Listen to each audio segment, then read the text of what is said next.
Good evening and welcome to Mining the Riches of the Parsha. Tonight is Thursday night, November 14th, 2024. I am so happy to be with you tonight, and I'm grateful to every one of you for setting aside the time so that we can study together this evening. Avraham and Sarah, our patriarch and matriarch, are the source of the concept of serving God by serving others. Hospitality and kindness are not only a sublime action between one person and another, they are also an action that draws us closer to God. It is a spiritual activity as well as a moral and social one. Avraham and Sarah, at the beginning of this week's Torah portion, VaYeira, this is the first example we see of it, where they show the hospitality to these three strangers who were passing by. Turns out that they're angels that have a message for them, but they didn't know that. Avraham didn't know that when he saw them and invited them. And their hospitality remains the textbook for us 4,000 years later. Now, the way to see what is unique is to view two things which are almost identical to see the subtle differences between them. And this can be a very illuminating type of analysis. So it's very interesting that this week's Torah portion begins with this episode of hospitality and kindness to guests, which again has become a major component of Jewish life 4,000 years later. And our Torah portion contains another dramatic act of hospitality, which we don't hear so much about. Two of the three angels, three strangers, are hosted by Avraham and Sarah. They turn out to be angels that have a message. One of them announces that Sarah will give birth to a son a year later. And two of the angels then proceed to go to visit Lot, Avraham's nephew, living in Sodom. And he invites them into his home, and he gives them shelter. He even protects them when neighbors want to cause them harm. So, why don't we imitate Lot? Why isn't his hospitality a lesson for us? In what way is Lot's hospitality different than Avraham's? Vayavo shnei malachim Sodoma ba'erev, and the two angels arrived in Sodom in the evening. Vayar Lot, and Lot saw them. Vayakam likrasam, and Lot got up to welcome them, to greet them. That is, they appeared before him. Excuse me. Excuse me, I'm sorry. These strangers appeared before him, and Lot invited them in. That's very nice. But that is not how Avraham and Sarah acted. At the beginning of the Torah portion, Vayisa Eina Vayar, Avraham lifted his eyes to look into the distance, and he saw Vayaratz likrasam, and he ran out to greet them. Avraham and Sarah were watching for guests. Avraham ran out to them. He didn't wait until they came to him. And there's a big difference between doing a favor, a kindness for someone because you have to. Someone knocks on the door. I have to invite them in. There's a big difference between doing that and doing a favor for someone because you want to. And here's the thing. That's the difference between Lot. They came to his door, so he invited them in. And Avraham and Sarah, they were watching to see in the distance who could they run to greet and invite in. And here's the thing. The recipient can always tell. You can sense if you are a burden on someone, if you're imposing on someone, or if they're actually enthusiastic about sharing this hospitality with you. It's very subtle.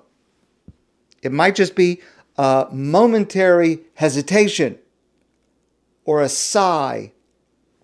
Okay, you're here, you might as well come in. Now, you as the host might not even be conscious of feeling that it's a burden on you. You might say to yourself that you are genuinely offering this hospitality. But if you're the recipient, it's clear whether you are imposing on this person or whether they are truly interested in providing you with gracious hospitality. If they really get pleasure out of the kindness that they're doing for you. For 4,000 years, Jewish men and women have been learning from Avraham and Sarah not only to be kind and hospitable, that's very nice, but to love doing it. To do it with enthusiasm. To make the hungry guest not only feel full, but also to feel welcome. This story happened to me about 45 years ago. I was single. I was living in Jerusalem. I was studying in yeshiva. And every Friday, I would go into town. I was living in VaYeira, which at that time was more of a suburban area. And every Friday I would go into town and I would do whatever errands I had, a little shopping for myself, whatever errands I had. And I would often go to Geulah, Meir Sha'arim. It's very busy on Fridays. And I would go. And I would usually also get a snack while I was there. Now, in those days, there was a store, a takeout food store, very famous. It was there for many decades, called Gerlitz. If you were in Israel years ago, you remember Gerlitz. It's right in the heart of Geulah, delicious food. And sometimes I would go to get some cholent, some schnitzel, whatever they had. It was delicious. I was once in Gerlitz on a Friday. I was sitting at a table. It's a takeout place, but they had a few tables. I was sitting at a table. I was eating. I was by myself. And by this time, I recognized the owner, because I would go in often. I would see him. I recognized the owner behind the counter. And it's Friday. People are coming in to shop, to pick up food for Shabbos. And a man came in, clearly a person in need, and he asked the owner behind the counter if he could have some food. And apparently this owner had seen him before, and he was very gracious. He said, of course, and he took a big piece of kugel and a big container of cholent and some chopped liver and gefilte fish, and he wrapped it up, and he said to him, have a good Shabbos. I was really impressed, his generosity and his kindness to this person. I mean, there must be a lot of people that were coming in to ask for a handout, so he gave it to him. And then he said, after the man had left, he said, and I heard him say these words, he said, I feel so bad. That man had to come ask me for food. Why didn't I offer it to him before he had a chance to ask me? I'll never forget that. But that's what it means to have the hospitality of Avraham, not the hospitality of Lot.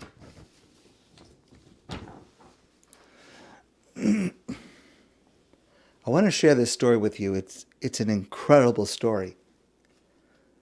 It happened about a year ago, just a few weeks in Israel into the war. I heard the story from Sivan Rahav Meir. So there's a woman who wrote the story to her. Shalom Sivan, hello Sivan, I have to tell you the story. So, a few weeks into the war, terrible, everyone is stressed, traumatic, what's going on? The parents are stressed, the kids are stressed, and the parents need some relief. So, this woman says that there's a young girl, a teenage girl, and she called me, and she's a girl that I know. I have a daughter, she says, who's a special needs child, and this girl, this teenage girl, sometimes she comes to babysit, and she's very good with her, and she babysits for others, and she's really an exceptional young woman. So she said to me that, I'm putting together an event for the kids in the neighborhood. I've arranged for a magician to come, and there'll be pizza, and there'll be some games, and I would like to bring your daughter with some other kids to this event, and it's going to be a happy event, and get them out of the house for a while.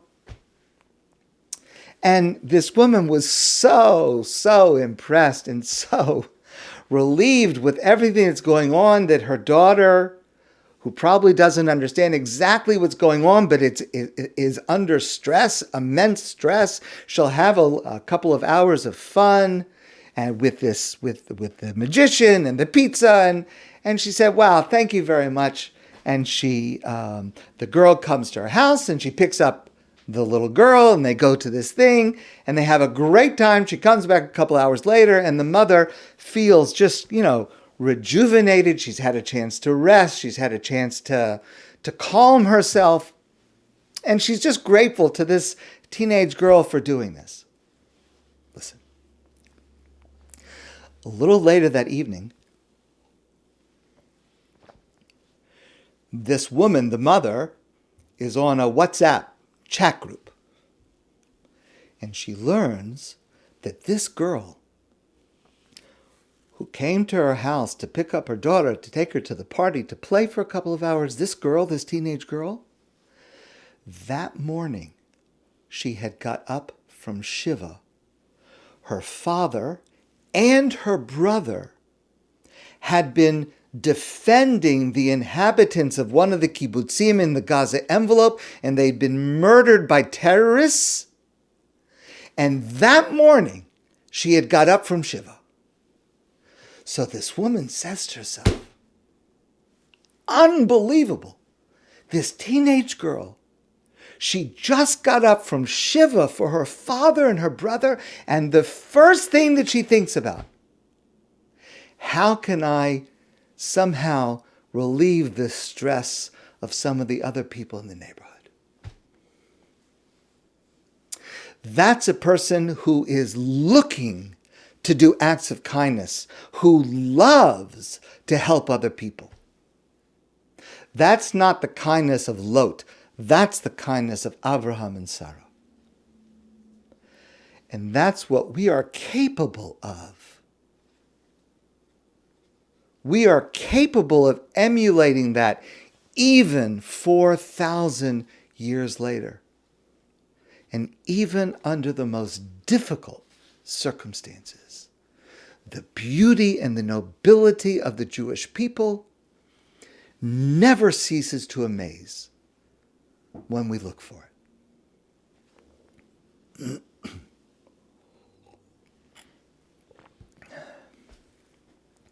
It is certainly the case that Jews in Europe, in the United States, in Canada, in addition to Israel, are facing levels of antisemitism that we have not seen since the Holocaust, that I have never experienced in my life. What happened last week in Amsterdam, a planned pogrom against Jews, raises the fear Jews have of being a target of violent anti-Semitism. And that fear is critically high all over the world, including here in Montreal. People are afraid. And we have seen this past year the dramatic and frightening rise in anti-Semitism on college campuses in the United States, here in Montreal, McGill, Concordia, and elsewhere. Our children and grandchildren on college campuses are worried. Jews are afraid. Jews are asking questions about being publicly identifiable as Jews in this environment. So allow me to share my response to this terrible phenomenon. I want to share something with you that I heard from Rabbi Saul Berman, a wonderful rabbi, scholar, teacher, someone from whom I have learned so much.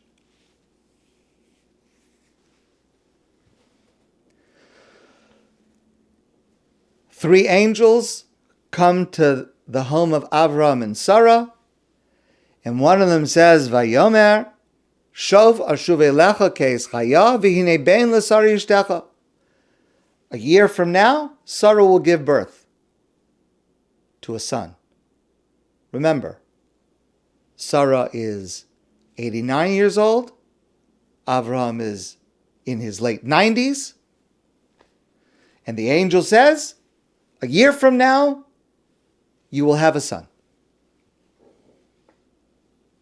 Vatitzchak Sarah b'kirba lemor. Sarah laughed to herself, and she said to herself, Acharei belosi haisali edna vadoni zakein. I am so old, past the age of being able to bear children, and my husband is so old. How is it possible? Vayomer Hashem al Avram, and God says to Avraham, Lama zet tzachaka Sarah?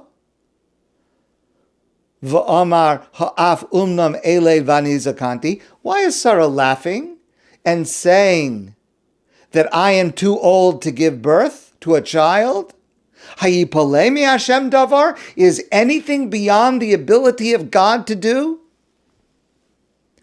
Vatchachash Sarah lemor, and Sarah replied, she defended herself, and she said, Lo tzachakti. I didn't laugh. She denied laughing. Ki yoreya lemar. But she was afraid to admit that she had laughed, seeing that God apparently is angry that she laughed. Vayomer lo. And God says, no, ki tzachakt, you did laugh. It's a very strange conversation. Many questions. But here's a basic question. Why is God upset with Sarah for laughing when she hears the news that she will be a mother to a child? The end of last week's Torah portion. God said the same thing to Avraham, and Avraham laughed. Vayipol Avram al panav vayitzchak. When God said to him, you will have a son, he bowed down and he laughed. He laughed. There was no response of God to Avraham laughing at hearing this news, so why should God be upset and angry that Sarah laughed and hearing the same thing? Rabbi Berman suggests something that is absolutely fascinating. He says maybe in this passage, God is not upset, disappointed with Sarah.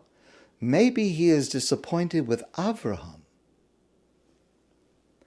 Because if Sarah is laughing, remember, Earlier, in last week's Torah portion, God told Avraham that he and Sarah would give birth to a child.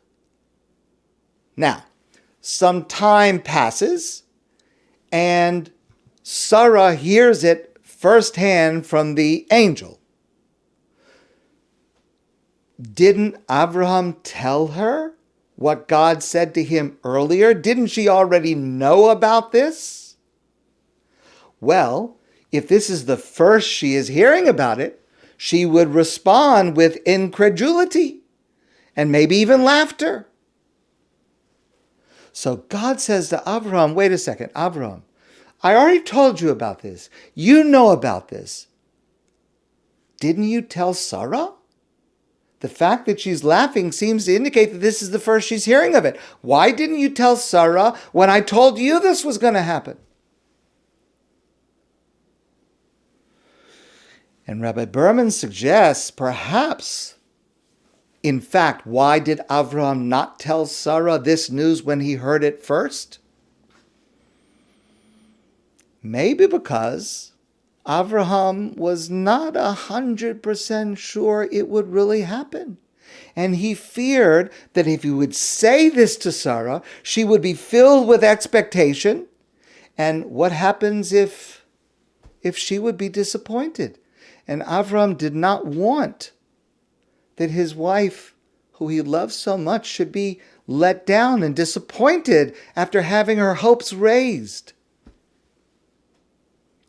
But what that means is that the relationship between Avraham and Sarah is fine, but the relationship between Avraham and God is not so good. Because if Avraham, hearing God tell him, you and Sarah will have a son, if Avraham is not certain that that is the truth, such that he is willing to share that with Sarah, maybe it means that he didn't really have complete faith that God would fulfill that promise.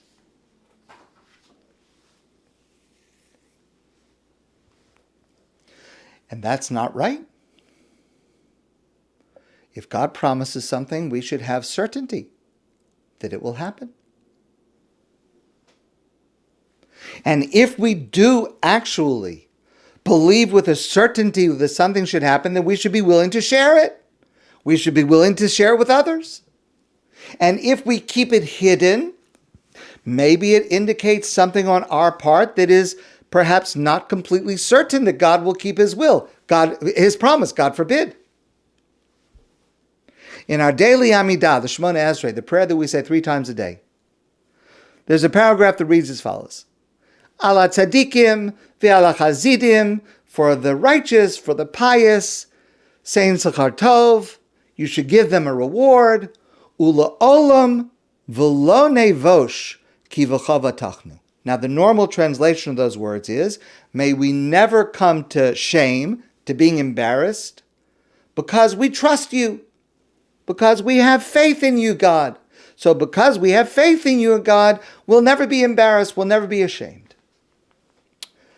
Rabbi Berman suggests the word ki b'cha b'tachnu, which we translate as because, it has another meaning.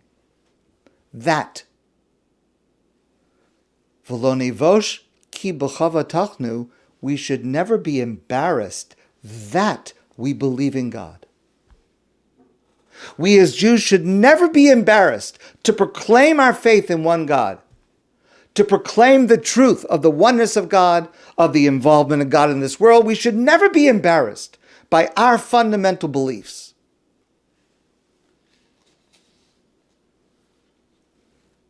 And if a person would ever feel embarrassed about their Jewishness, that's not a good thing.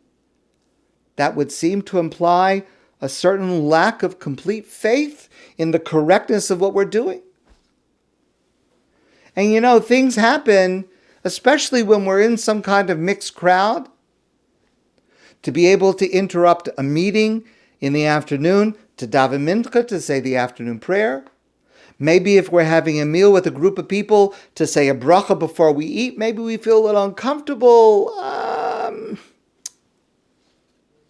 But we should never feel embarrassed about doing the things that our Torah, that our Judaism calls us to do.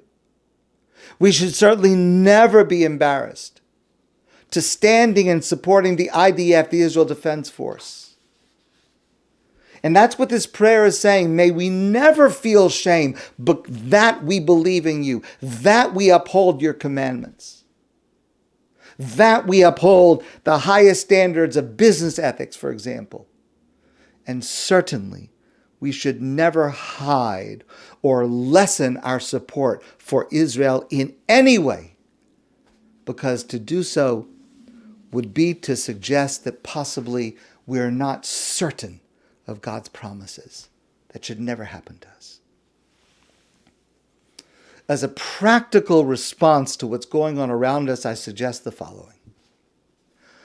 When there is an actual threat of physical danger to Jews, then I think it is necessary that we have as our highest priority to protect our physical safety. The Torah says, as we discussed so many times, "V'nishmartem ma'od lenafshosechem," we have to be exceedingly careful concerning our safety and our health.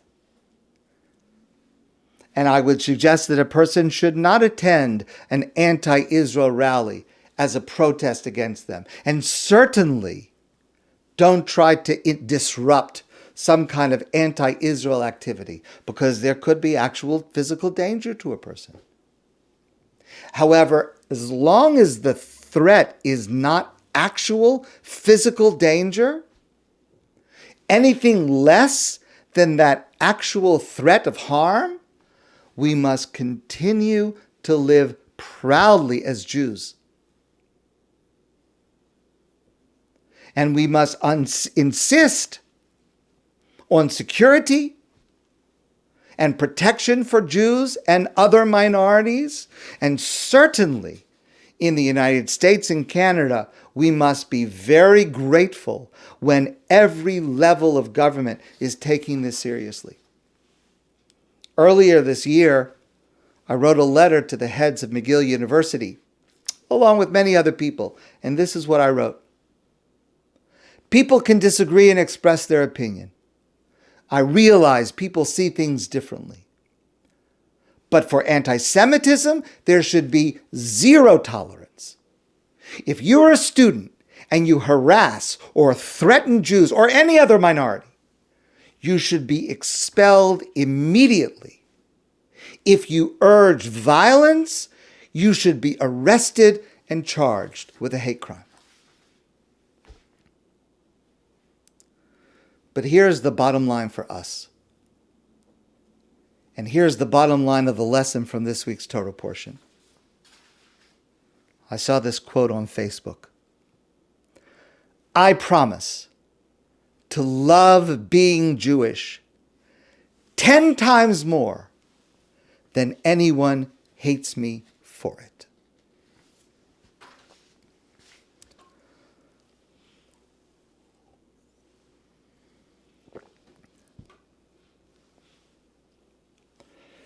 There's a widespread Jewish practice that when someone is sick, someone we know is sick, God forbid, we daven for them. We pray for their recovery. We say the Mishaberach prayer for those who are sick. A person might go to a Rebbe or a tzaddik, a righteous man, to ask them for a blessing that so-and-so should have a full healing. Why do we do that? Why do we ask somebody else to pray for us? Wouldn't our own prayers be more heartfelt than anyone else praying for us?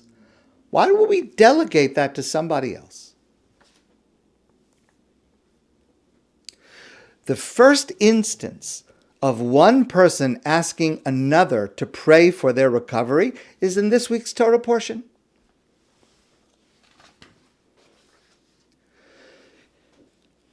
VaYisa misham Avraham arza Negev.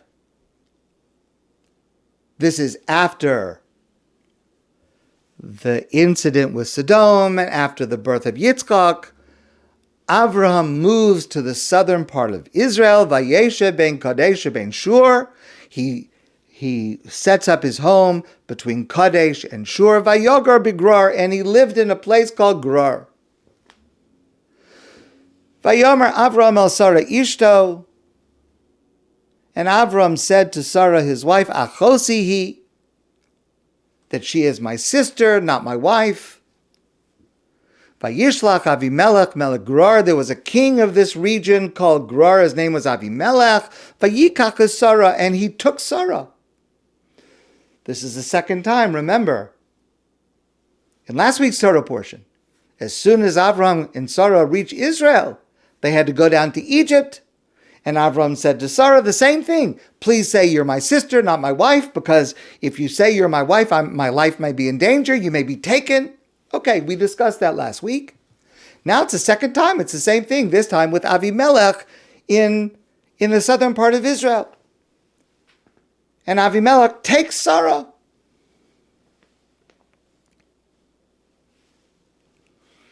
This time it turns out differently than last time.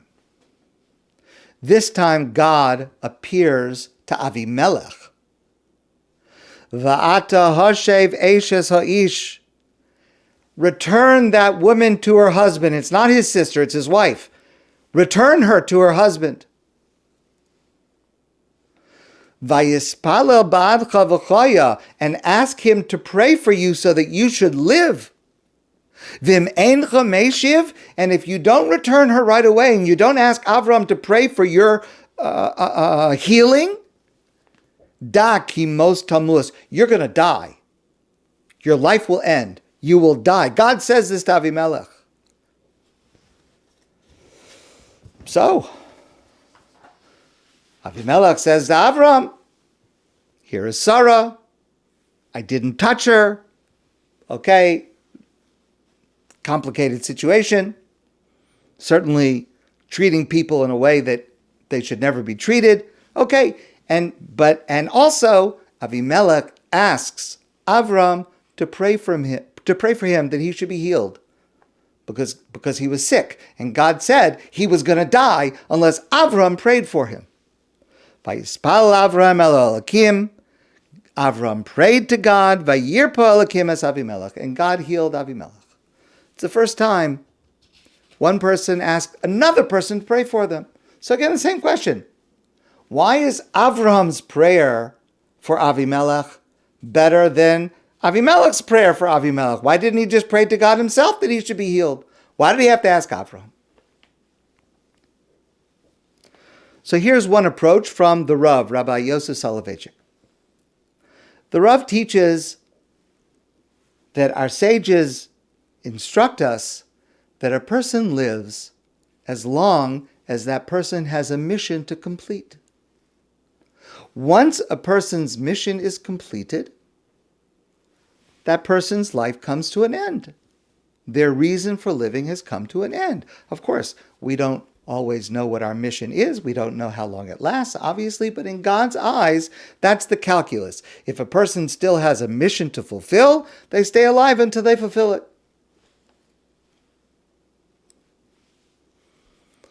God tells Avimelech to ask Avraham to pray for his recovery. The question returns.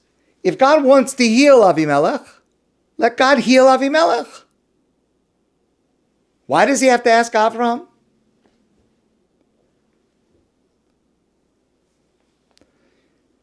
God said to Avimelech that if Avraham has no need for Avimelech, that means that Avimelech's mission is completed and he's going to die. But if Avraham would say to God, Avraham, I need Avimelech to stay alive. I'm asking you for me, Avraham, I need for him to stay alive. That would indicate to God that Avimelech's mission is not yet complete in this world and he would be healed. And so the idea of one person praying for another is, let's say, for example, for me to say, Master of the universe, such and such a person is sick. It makes my heart break that they're sick. I can't live without this person unless they get better. I'm asking you, God, I need for you to heal this person.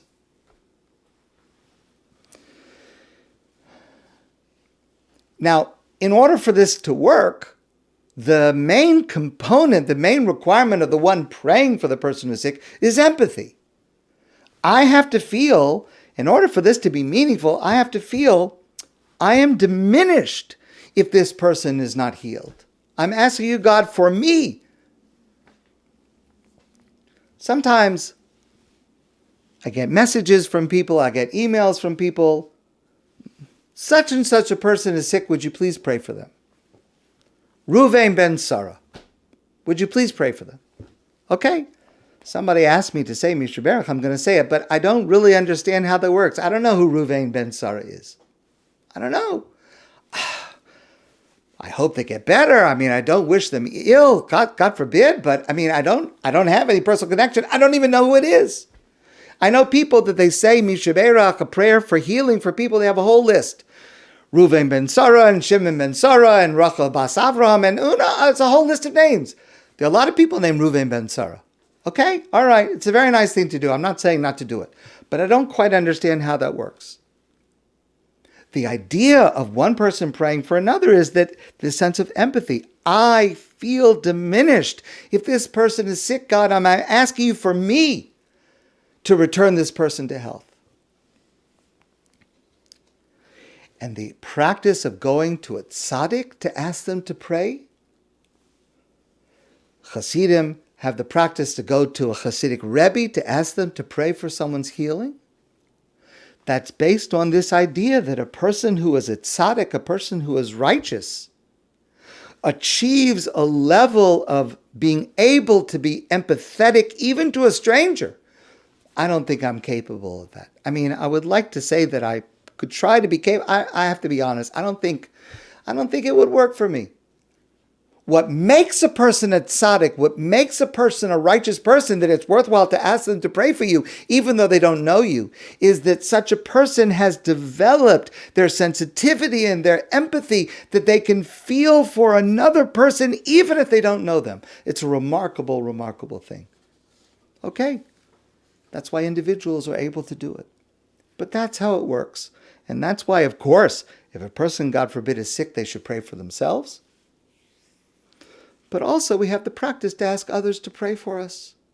Because maybe from my point of view, maybe my mission is completed. But maybe from their point of view, they still have a need for me to be well. And vice versa. That's how it works.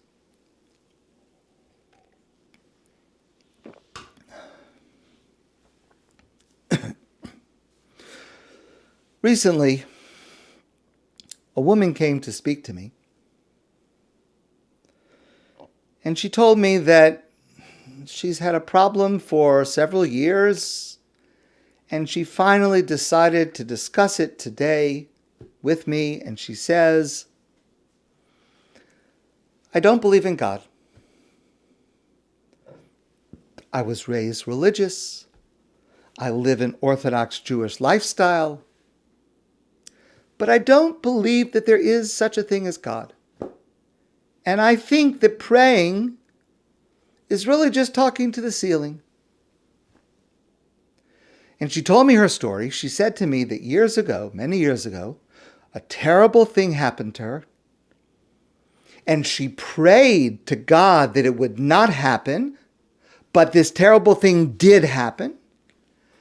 And since then, she doesn't believe in God. Had her prayers been answered the way she wanted them to be answered, she would still believe in God. But the prayer was not answered the way she wanted, and so she doesn't believe in God anymore. But she's conflicted. But I was raised as a religious Jew. I'm acting like a religious Jew, but I really don't believe in God. What should I do? Okay. I listened. I said whatever I said. Hopefully it was the beginning of an ongoing conversation and exploration. And sadly and understandably, this has happened quite a few times, especially this past year. With the events going on in Israel since on October 7th and since and around the world, quite a few people have come to me and said,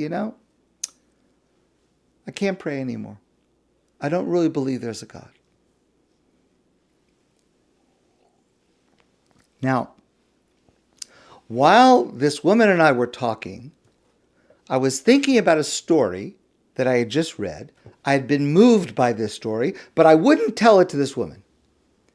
And by the way, I would not tell this story to you. That is, I have a category of stories that I think are very moving, but I have a policy that I do not tell stories that are in this category. So I'm going to tell you now the story that I would not tell. It's a true story. And the story goes like this. But remember, this is a story I would not tell. The story goes like this. True story. There was a fellow in Toronto. And he was in the synagogue one day, and he sees a meshulach, one of the people traveling to collect funds for whatever it is, some yeshiva in Israel. And so this man in Toronto invited, and they asked for tzedakah, for donations. So this man in Toronto invited this meshulach, the person collecting money, to come to his house for breakfast. It's a very unusual thing, an amazing act of hospitality. And he asked this meshulach, he said, "Where are you going to spend the night tonight?" It was in the morning. "Where are you going to sleep tonight?" And the meshulach said to him that he's planning to leave Toronto and go to the next city because he has to go from city to collect and then come back with the money to Israel. So the man says to him, this is a religious man, the man says to him, "Please stay at my house tonight." The meshulach he doesn't know what to say. But he's got to move on, he's got to move. He's got to collect his funds to get back to Israel. And the host says to him, trust me, I promise. Stay with me tonight, I promise. You'll leave Toronto better for it. I promise you'll get a very generous donation. Just stay with me tonight. Okay? So this meshulach from Israel stays with his host overnight. In the morning, the host gives him a large, generous check as a donation. And he writes down the name and the address and the phone number of this meshulach in Israel, this person collecting the money, and he sends the meshulach on his way. Okay. A year later, this man calls the meshulach in Israel, in his home in Israel, and he says to him, "I would like you to please make a trip to Toronto. I am paying for a first-class seat on the airplane for you to travel from Israel to Toronto, and I would like you to be the sandik at the bris of my son that was just born a couple of days ago." The meshulach doesn't know what to think. He doesn't know this guy. I mean, he remembers he spent the night there, but he can't understand. Maybe he thought it was a joke. He's gonna pay for a ticket for me to fly to Toronto and to be the sandik at his son's bris. It just doesn't make any sense. He figured he'd get to the airport and he'd find out it's a whole joke. But he gets to the airport and there is a ticket in his name waiting for him, first class to Toronto.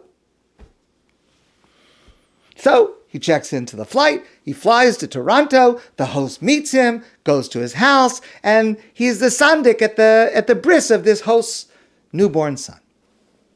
Okay. Then the host explains what's going on. So here's what he said. And again, this is the story that I do not tell, but here's what he said. True story. He said he and his wife had tried for many years to have a child, and nebuch, they were not able to have a child. And he went to Rav Pam, Rabbi Avraham Pam. I've told you many stories about Rabbi Pam, an incredible individual, a leader of the Jewish people. He died a number of years ago. So he went to Rav Pam, who lives in New York. He went from Toronto to New York to visit Rav Pam. And he said to him, "What should we do? What advice can you give us?" And Rav Pam said a very curious thing. He said that there's a certain mitzvah that if you do it, there is a chance that even though up until now you have not been able to have a child, if you do this mitzvah, you'll have a child. And that mitzvah is to invite a guest to stay at your home, to offer hospitality to a stranger. That very night, the next morning, he sees this stranger in shul, the Meshulach, and that's why he invited him, and he asked him to stay with him. And 1 year later, he calls this Meshulach to say, please come to the bris.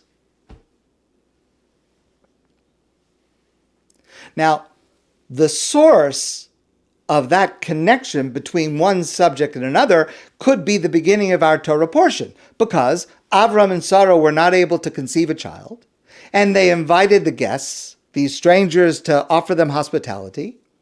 And when they offered hospitality to the stranger, one of the malachim, one of the angels, said to them, a year from now you'll have a child, you'll have a son. Okay, so maybe that's a connection between the two. Now, I don't tell stories like that because I'm very sensitive to the fact that there are people who suffer greatly from not being able to have children. And they do mitzvos, and they say prayers, and they do invite guests. And they don't get the answer they want. So I have a policy that I don't tell stories like that because I would not want, God forbid, for a person to hear that story and to feel, if I just would have done one more mitzvah, if I just would have prayed a little harder, maybe it would have been different. They'll feel that it's their fault. God forbid. I don't want to be the cause of someone feeling bad because of that. Even though I do believe that a person who is facing something serious should do extra mitzvos, should try to collect extra merits to try to help for the answer that they want. And it may help, but it's not a guarantee. But for someone to hear that story and to think, if only I would have prayed harder, if only I would have been a little bit more kind, I would have gotten the result that I wanted, that's wrong.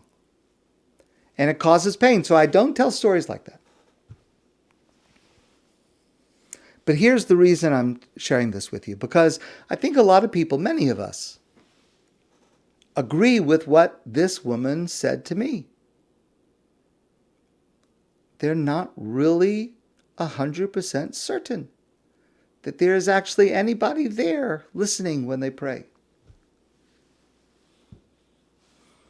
Because there was a time that they prayed for something and they were really serious and they didn't get the answer that they wanted. I think that this is a pretty widespread phenomenon. So in response to that, I want to say 2 points. I want to make 2 points. Both of them come from our Torah portion. Rabbi Norman Lamb, one of the great scholars and leaders and rabbis of modern Jewry, he wrote that doubt about God's existence, about God listening, doubt is not denial. Doubt actually plays a positive role in the process of faith. In our Torah portion, when God wanted to destroy the cities of Sodom, first he told Avraham what he was going to do. Avraham was horrified at the thought that maybe there would be a few righteous people there. They'd be killed together with the wicked people. And Avraham confronts God. Hashofet kol haaretz lo yashem mishpat. The judge of the entire world, will you not judge justly? How could you kill the righteous together with the wicked? And so Avraham is now struggling with his own understanding of God and God's justice and God's mercy. But here's the thing. They negotiate. And God says, yes, if there are even 10 righteous people in the city, I won't destroy the city. But of course, there are not even 10 righteous people. And so God goes ahead and destroys the city. The question is, God knows in advance how many righteous people there are, right? God knows in advance that the city is going to be destroyed. Why does he tell Avraham and engage in this negotiation, which God himself knows is futile? Why Why engage with Avraham about this if the answer is a foregone conclusion? And so Rabbi Norman Lamb says maybe that God is teaching Avraham and future generations, including us, a very important lesson. There is value to this struggle. Avraham had to undergo a crisis of faith. Do you understand what it means to say to God, are you really just God? I mean, that's an incredible statement. Faith is not simply a given state. It is achieved through a process. Listen to this. Rabbi Lamb writes, cognitive faith is not an abstract, static acknowledgement of truth. It is a violent struggle in the attainment of truth. I begin by believing despite doubt. I end by believing all the more firmly because of doubt. Emunah, faith in God, is thus a dialectical process, not an established fact. An inner counter between yes and maybe, between the exclamation point and the question mark. Faith and doubt are not contradictions. Actually, that's the title of his work, Faith and Doubt, that Rabbi Norman Lamb wrote. Listen to these words from Rabbi Aaron Lichtenstein. What I received from all my mentors was the key to confronting life, particularly modern life, in all its complexity. The recognition that it is not so necessary to have all the answers as to learn to live with the questions. That's point number one. Questioning, doubts are not negative, they're positive. Point number two. What does believing in God give us? What does it do for us to have faith in God? It does not give us that tragedy will not happen. What does prayer give us? It does not give us that our request will be granted. I want to use an imprecise analogy. It's not exactly parallel, but it's for illustration only. There are two kinds of talking, two kinds of asking. At a restaurant drive-through, you drive through and you order and you say, I want this, and then you drive through and you pick it up. There's another kind of asking. If I'm in a session with a therapist, I want this, I want this, I want this. With a therapist, you don't get immediate answers. It's the talking and the reflecting that is helpful. If you go to a therapist with the expectation that your requests are going to be answered, like you're at a drive-through, you're going to be disappointed. Because that's an unrealistic expectation of this type of conversation, of this type of requests. And if we have unreasonable expectations, unrealistic expectations, then it is probable that we will be disappointed. But here's the thing, God never promised us that. There is no promise anywhere that if we pray for something, God will give us what we ask for. Belief in God gives us a sense that there is a purpose to life that we cannot see or understand, and belief in God gives us the certainty that we are never alone, that whatever we're going through, God is with us. Prayer gives us a relationship with God. And that's very important. That's very helpful, but that's all it is. There's no guarantee. There's no promise that if I ask God for something, the answer to my request will be yes.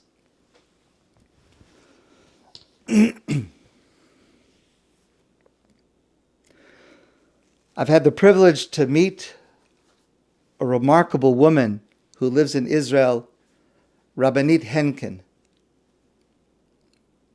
She's an incredible scholar and teacher. She is the founder of an organization called Nishmat, which is an incredible organization for giving higher level Jewish learning to women now around the world. Several years ago, Rabbanit Henkin and her family suffered a terrible, terrible tragedy. There was a terrorist attack, and her son and her daughter-in-law were murdered, and their children who were in the car were left as orphans. A terrible, terrible tragedy.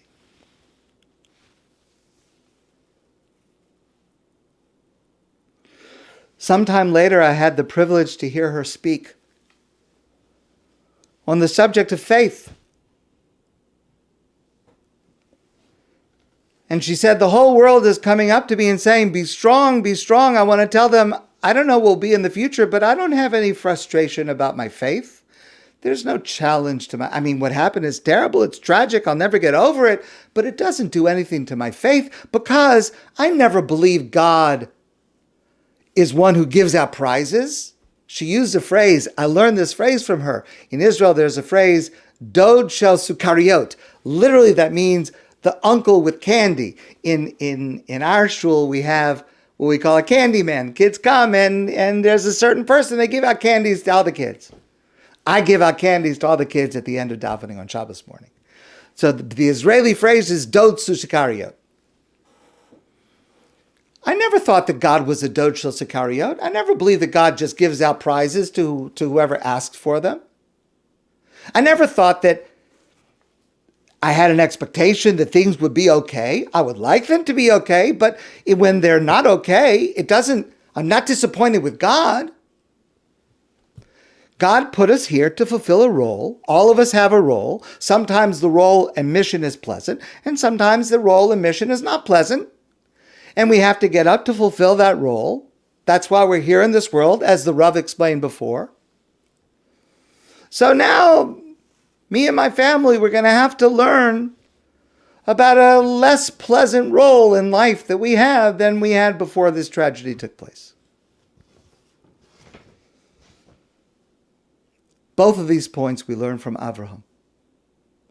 To doubt, and that life is a series of tests.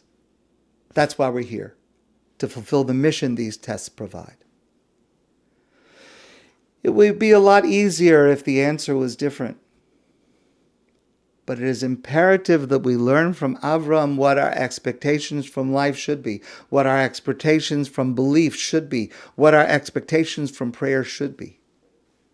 Because then, our belief, our prayers, have a better chance of enduring and giving us strength when we need it most. My friends, I want to wish you a beautiful evening and a fantastic Shabbos. And I look forward to seeing you soon in person.